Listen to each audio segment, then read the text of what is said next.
शिक्षाप्रद एवं प्रेरणादायक कहानियों की कड़ी में सुनते हैं आज की कहानी।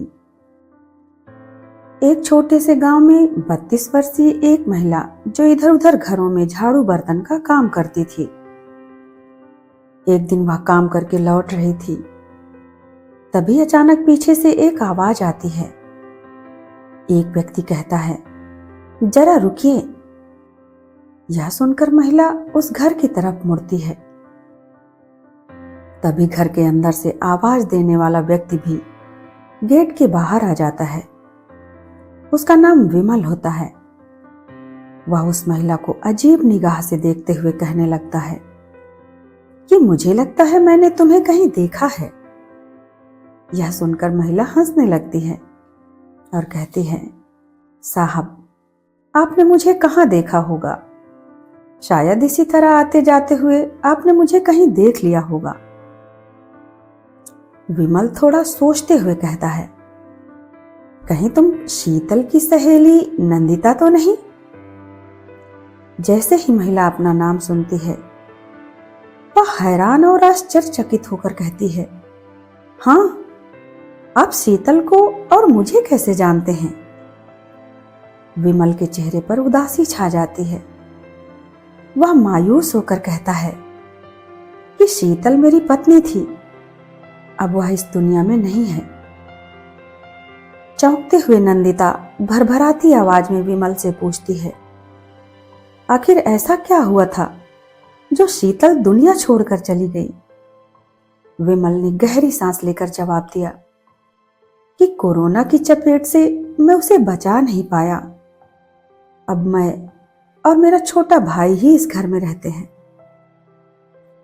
दरअसल विमल के माता पिता का निधन पहले ही हो चुका था और फिर उसकी पत्नी शीतल भी उसे छोड़ गई थी। नंदिता विमल की पत्नी शीतल की सहेली थी। शीतल की पुरानी फोटोज में उसने नंदिता को देखा था। इसी वजह से विमल उसे देखते ही पहचान लेता है और दोनों बातचीत करने लगते हैं। नंदिता बार बार रोए जा रही थी। यह देखकर विमल उसे दिलासा देते हुए कहता है, छोड़ो नंदिता, इन बातों को सोचकर परेशान मत हो। पर तुम यह बताओ, तुम्हारी ऐसी हालत कैसे हुई?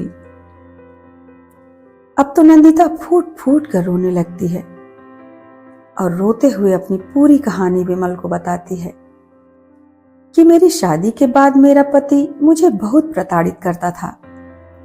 उसने मेरी नौकरी भी छुड़वा दी, मुझ पर शक करता था, मारता पीटता था।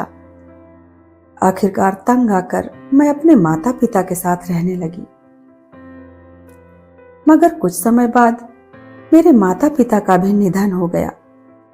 माता पिता की मौत के बाद मेरे भाई और भाभी ने मेरे साथ बहुत बुरा व्यवहार करना शुरू कर दिया।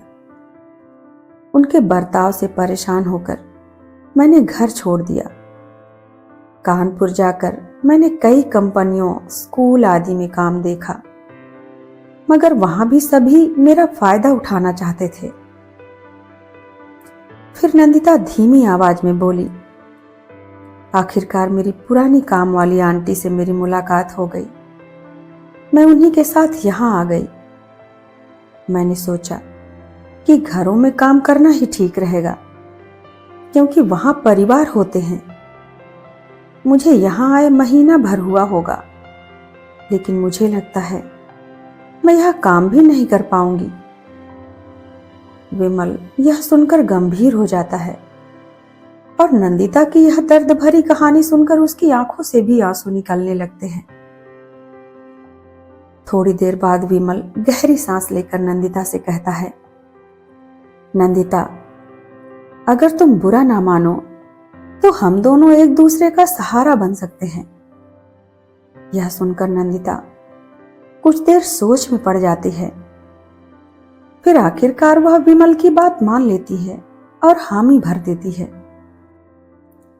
अगले दिन विमल अपने छोटे भाई, आंटी और आसपास के लोगों की उपस्थिति में मंदिर में नंदिता से शादी कर लेता है और उसका हाथ पकड़कर उसे अपने घर के अंदर ले जाता है और कहता है, आज से यह तुम्हारा घर है।